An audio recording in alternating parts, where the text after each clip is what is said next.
Well, good evening, YouTube. Here we are, disking up a little wheat ground here this evening. You probably can't see nothing out the back window. It's working up really nice. We had a half-inch of rain a couple nights ago. Today is Monday, June 2nd, or July 2nd, I'm sorry.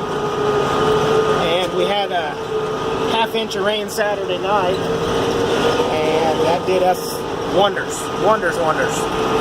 So the corn is tasseling out very nicely, and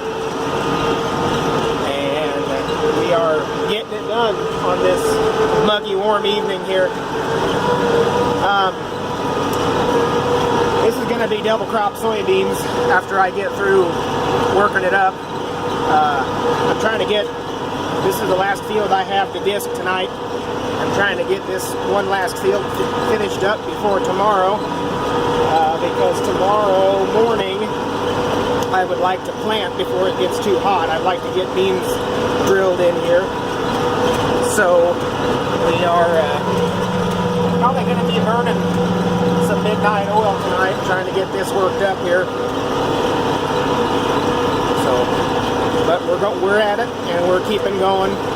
I am driving around this little oops moment here.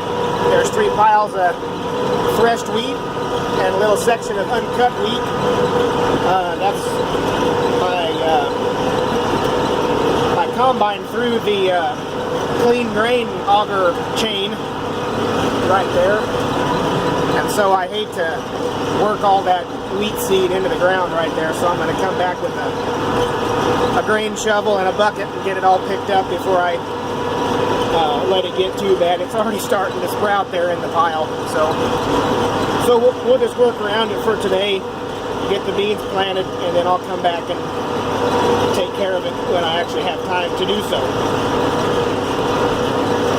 We are, I'm doing the make a pass and then go back over an already over section here.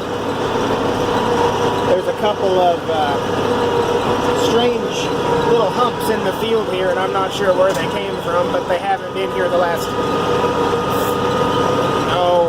5 years that I've known. So you can kind of see where the disc is missing, and there's a low spot there. So I'm trying to go in between and take out the high spots and make it so it is level. I didn't notice it when I was cutting. I mean, it's not that much of a difference, but I think a guy would notice cutting beans. I think you'd be a little close to the ground, and you probably want that up off the ground a little bit more, so, or you'd want it level, I mean, so. But anyway, so we got the straw baled, and all of my straw that I baled this year is sold. I have none left. The barn is empty as far as straw goes, so pretty pleased with that situation. I was able to get $5 a bale for my straw, and which I didn't think was bad at all. The wheat around here was very short this year. It was only about knee high, and so straw was kind of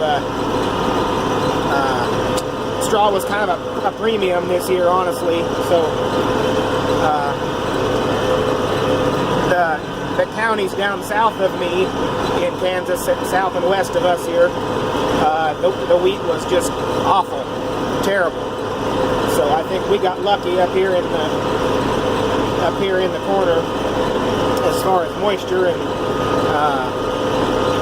just kind of the time of things seemed to happen just right enough for us to actually grow some decent wheat. So I've been watching a channel called Farmer MD. I think he's out of Maryland, and he said something about having 80 to 100 bushel wheat, and that's crazy. That never happens around here. So I don't know if he's being truthful or if he is being serious. Who knows? But 100 bushel wheat, 80 to 100 bushel wheat, that sounds pretty high to me. But and I might not know what I'm doing, I guess, but I don't think we've ever on this farm had over 60, and that was a good year. So, but anyway, yeah, we're just out here making dust and getting rid of all my soil moisture. No, it's actually still a little bit sticky. I think there'll be plenty to plant into. It's working up really nice. As far as you know, turning the stubble under the wee stubble under and different things like that, it's actually working better than I was expecting it to. So, as dry and hot as it's been, I think this would be concrete out here, but it's really nice and soft. And this ground on this home place here, that we have been farming since we've owned this piece of ground here since 1860 something, and this is some of the best ground I've ever seen, as far as around here anyway. And it no doubt has to do with my family before me taking good care of the land. So it's been conventional till the whole time. I'm pretty sure that my grandpa never knew what no-till was, let alone owned anything that could do no-till. So yeah, it's doing good back there.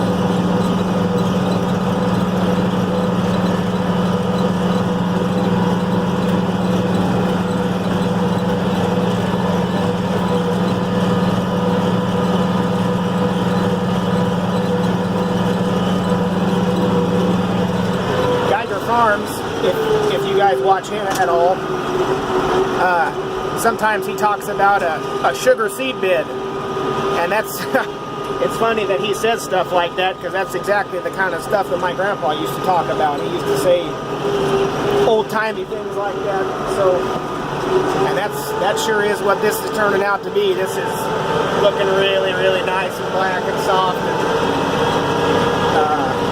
very happy with how well this is working up here tonight. So, but anyway, I wanted to kind of touch on Bandit Farmer's video from the other day, and I don't want to hurt anybody's feelings or start any trouble or anything. And I'm not sure if he even watches my channel or not, but I just want to let him know that he has nothing to be ashamed of, and he has nothing to be worried about as far as things that are going on in his life right now, and people that are treating him the way they are on YouTube. And I have no idea who it is, but